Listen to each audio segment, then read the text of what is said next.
Hi అండి, welcome to my channel. ఈరోజు ఈ వీడియోలో వంకాయ గుజ్జు కర్రీని ఎలా చేసుకోవాలో చూపిస్తాను. వంకాయ తిన తినని వాళ్ళు కూడా ఈ కూరని చూసి నచ్చి తింటారు. ఇప్పుడు ప్రాసెస్లోకి వెళ్ళిపోదాం. ముందుగా ఒక పెద్ద సైజు ఉల్లిపాయ తీసుకోండి. చిన్నవైతే 2 తీసుకోండి. నేనైతే ఒక పెద్ద ఉల్లిపాయ తీసుకున్నా. అలాగే 2 మీడియం సైజ్ టమాటా, అలాగే పావు కేజీ వరకు వంకాయలు కూడా కడిగి తీసేసుకొని వీటిని సన్నంగా ముక్కల్లా కట్ చేసేసుకోండి. ఇలా ముక్కలు కట్ చేసుకున్న వాటిని సాల్ట్ వాటర్లో వేసుకోండి. సాల్ట్ వాటర్లో ఎందుకు వేసుకోవాలంటే ముక్కలు అనేవి నల్లగా అవ్వకుండా ఉంటాయి. ఇప్పుడు స్టవ్ మీద కడాయి పెట్టుకొని కడాయికి ఆయిల్ 4 టేబుల్ స్పూన్ వరకు వేసేసుకోండి. ఈ కర్రీకి ఆయిల్ ఎక్కువ పడుతుంది. అలాగే టేస్ట్ కోసం కొంచెం ఇంగు వేసేసుకోండి. ఇంగు వేసుకున్నాక ముందుగా కట్ చేసి పెట్టుకున్న వంకాయ ముక్కలన్నీ వేసేసుకోండి. తర్వాత ఈ వంకాయ ముక్కలు వేసినాక ఇందులోనే ముందు కట్ చేసి పెట్టుకున్న ఉల్లిపాయ కూడా వేసేసుకోండి. ఇలా 2 వేసుకున్నాక ఇందులోనే సాల్ట్ వేసేసుకోండి. సాల్ట్ వేసేసుకోవడం వల్ల ఇందులో ఉన్న వాటర్ అంతా వేగంగా పోతుంది. ఇలా వాటర్ వేసుకొని కొంచెంసేపు కలుపుకొని మూత పెట్టేసుకోండి. మూత పెట్టుకొని ఇలా మగ్గినాక టమాటా పళ్ళు కూడా వేసుకోండి. టమాటా వంకాయలు ఇవన్నీ కొంచెం సేపు మంచిగా ఫ్రై చేసి మగ్గిన వాటిని కొంచెం చల్లార్చాలి.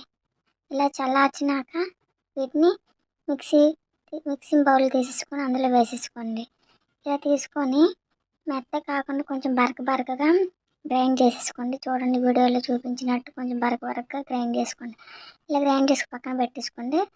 ఇప్పుడు మరొక కడాయి తీసేసుకొని ఈ కడాయిలో 4 టేబుల్ స్పూన్ వరకు ఆయిల్ వేసేసుకోండి. ఈ ఆయిల్ వేసుకున్నాక ఆయిల్ వేడైనాక ఇందులోనే ముందుగా 1/2 టీ స్పూన్ మెంతులు వేసుకోండి. మెంతులు అనేవి కొంచెం రెడ్ ఫ్రై అయితేనే టేస్ట్ బాగుంటుంది. తర్వాత 2 మిరపకాయలు, ఇందులో పోపు దినుసులు వేసుకోండి. పోపు దినుసులు అంటే జీలకర్ర, ఆవాలు, శనగపప్పు, ఇంకా మినప్పప్పు. ఇలా ఈ పోపులన్నీ వేసేసుకొని కొంచెం ఫ్రై అయినాక ఇందులోన కొంచెం కరివేపాకు, ఇవన్నీ కొంచెం ఫ్రై అయినాక ఇందులోనే కొంచెం పచ్చ దంచిన వెల్లుల్లి కూడా వేసేసుకోండి. ఇవన్నీ కొంచెం ఫ్రై అయినాక కొంచెం రెడ్ కలర్ ఫ్రై అయితే టేస్ట్ అనేది బాగుంటుంది. ఇలా ఫ్రై అయిన వాటిని మీడియం ఫ్లేమ్లో మాత్రమే ఫ్రై చేసుకోండి. ఇలా ఫ్రై చేసుకున్నాక ఇందులోన ముందు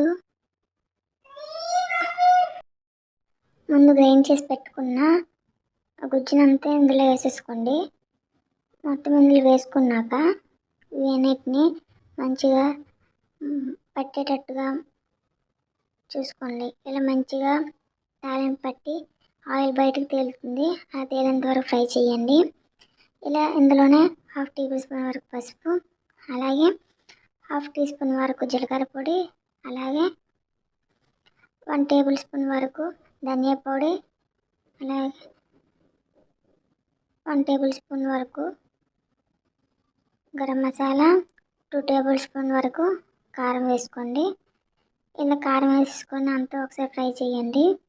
ఇలా కొంచెం ఫ్రై చేసినాక ఇందులోనే కొంచెం వాటర్ వేసేసుకోండి.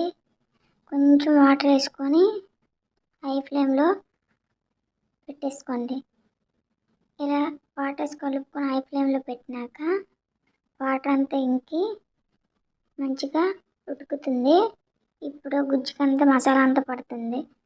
ఇలా మంచిగా అయిపోయినా కలుపుకొని వేడివేడిగా రోటీస్లో అయినా రైస్లో అయినా తినేయచ్చు.